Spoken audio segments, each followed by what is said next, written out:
Hi. Alchemist, third prototype. Main goal of this prototype was to improve trigger feel, but I also did some tweaks to the plunger itself, both the plunger rod and the plunger head, and some tweaking up front. I changed this little greeble here to be slightly different, improved some things in the pump block, made the bar tensioner slightly better. What else did I do? Improved the magwell, I think, a little bit. Changed the greebles back here. What else did I do? Added an extra screw here to make the grip more sturdy, and improved how the grip attaches to these top bits. Made this wobble less. I think that's it. Feel is a lot nicer on the trigger pull. There's an empty mag. Here's a full mag.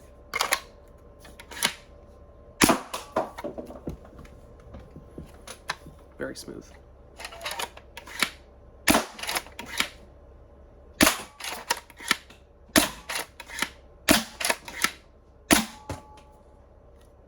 Nice and smooth. I wonder if I can do one finger pull. Oh yeah.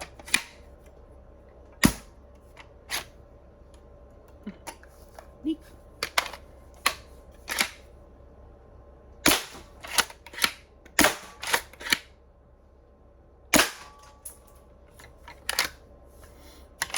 So this is hitting a little bit harder than the previous prototype. Air seal is kind of still, but that's no matter what I do. Whenever I print a blaster, even if I design it, the air seal is bad. If other people print the same exact files, air seal is great. Print settings? I don't know. Performance is better on this than the previous prototype, though. I improved the plunger to be stronger and assembled a different way, and the O-ring on it is now in a different orientation, so it should seal better. And then the plunger rod itself, I made it a little bit longer, so it stays in the back when you're doing spring swaps, or it stays aligned while you're doing spring swaps. And I tweaked how the sear and trigger is laid out. Previously, the trigger pivot point was further forwards, and the sear pivot point was further this way, forwards as well. I moved them around a bit. This feels a lot nicer now. And I also decreased the amount of travel that the sear has into the plunger rod, so it doesn't catch as deeply into the notch. Still catches fine, just feels nicer. Yeah. And the reduction of wobble up front feels really nice. Has a little bit of wobble up front, just a little bit. It's fine, but it's so smooth, so good. Oh yeah.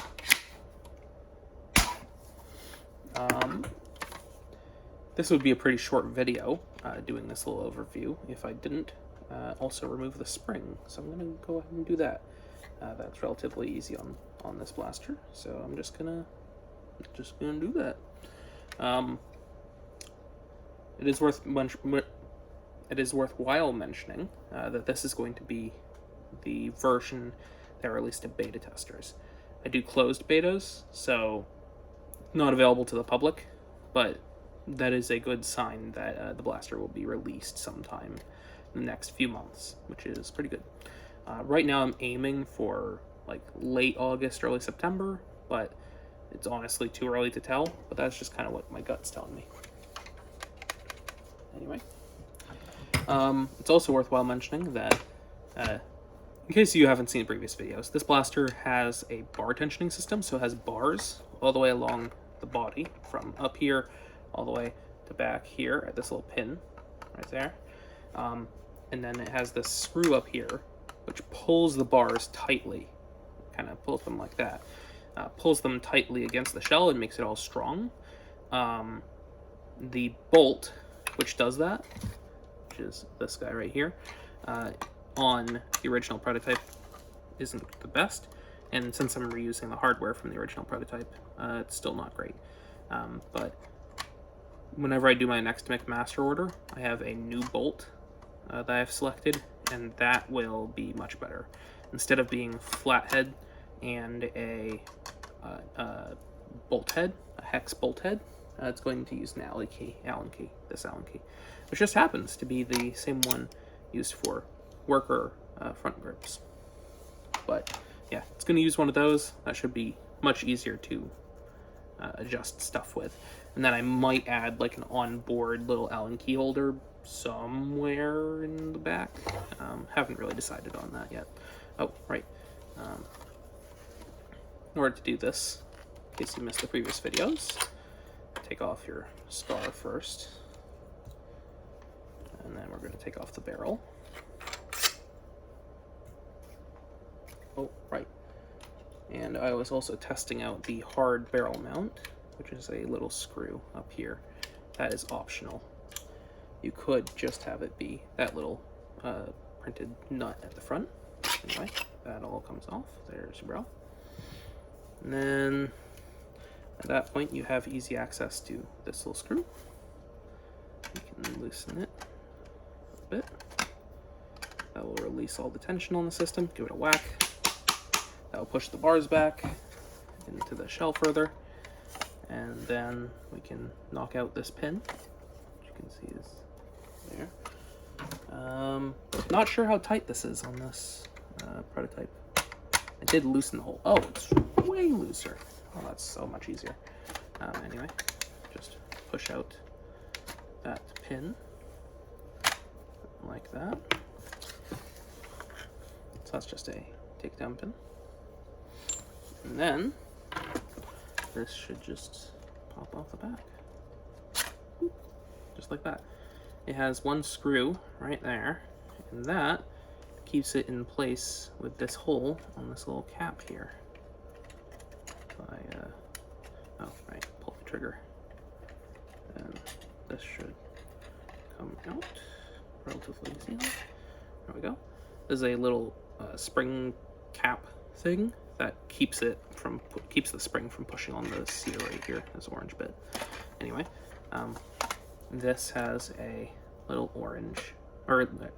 has a little dot there, and then that connects with a little screw there and keeps it aligned. So it doesn't let you, drop it. It doesn't let you put it in upside down. One moment. Hi, leaning next to the camera. There we go. There we go. Peace. Anyway, makes it so that you can't put it in upside down. At that point, everything in the back is then loosey-goosey, so you know you can take out the spring, could take out your entire back grip. Really, there you go. There's a grip. You can take out your plunger if you wanted to. There you go. There's your maintenance. But don't need to do that to take out the spring. It does give you a good view of how the catch works. There we go. Using the white of my shirt to let you see it easier. But there you go. Like that. Anyway. And then that would also let you maintenance your RAM as well. Yep. But that was unnecessary. Didn't need to do that. So I'm just gonna put all this right back on. Push the plunger forwards. This is the spring that I took out. Let's put in a different one. What do I have here? I got some springs. Oh, what is this? Which one is this? This is a Silver Fox Industry X3 Lynx spring. The one issue with Lynx springs in this plaster, it fits perfectly and works great. Only issue is that it is a bit of a pain to install because you need to get it over the sear. You can kind of wiggle it in there if you try hard enough, but you just take off the thing, take out the plunger, put the spring on that, and then it's much easier to just do that. Haha, big brain. There we go. Need to make sure that the plunger is facing the correct direction. There we go. Making sure that the catch notch is on the bottom. I'm not sure if you can really see it, but it's right there. Making sure that it's on the bottom. Then we'll add back our little keeper cap, which keeps everything aligned and nice. That will actually connect into the plunger rod a little bit. Kind of poke it out a little bit, pull down the sear, push it up, kind of squeeze that in there. There we go. So that's in there. And then this will just slide over the end. Like so. Just like that. Oh, when I did that, I didn't align that. There we go. And then that. There we go. So there's that. I would then put back in the pin. After everything is aligned, pushing everything in from the front.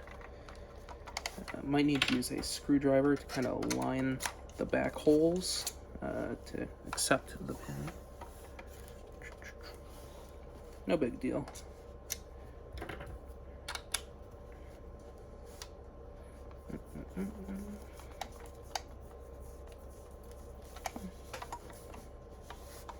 Oh, the spring's trying to push it back apart.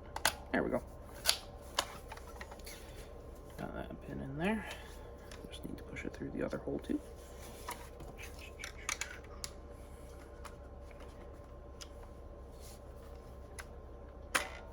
There we go. Push that in all the way. There we go. Pin is in. At this point, the sear doesn't catch really. Oh, I guess it does. It doesn't like catching because the bars aren't tensioned, so you gotta tension those. As I mentioned, this tensioning screw is going to be a hex key in the future. But for now, I need to struggle with flathead screwdriver.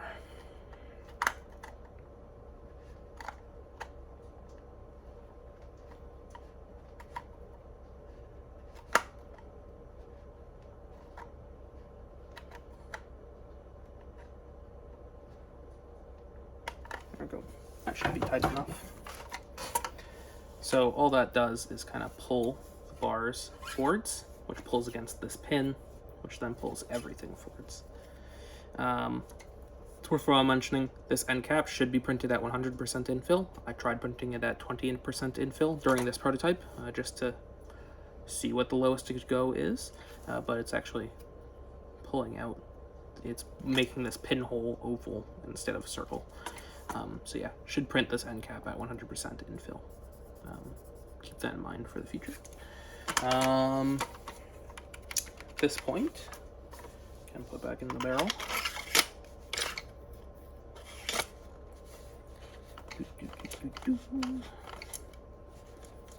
It's not, I was twisting it there to get it through an O-ring. On this blaster, there's an O-ring right about here, in line with the barrel. And all that does, it doesn't seal anything. It just adds a little bit of extra friction to the barrel to keep it in place, keep it centered back there instead of wobbling around. A little bit of a helper for accuracy. Then we can put back on the scar.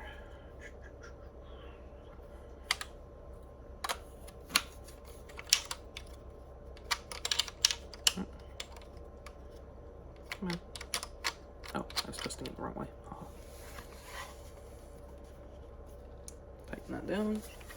And I might as well tighten that extra little barrel screw, which is in this little hole right there. Can't really show it to you, but it's just a small screw. Keeps everything in place really tightly, if you care about that. But yeah, there we go. That is a much heavier spring. That should be zesty. Wow. Add a shooting holes through a cardboard box. Okay. Yeah. There we go. Third Alchemist prototype. It's pretty good. So as I mentioned, this will begin beta testing privately pretty soon. So you might see a few of these out in the wild over the next few months. Yeah. Nothing else to say. Nothing else to show. Have a nice day.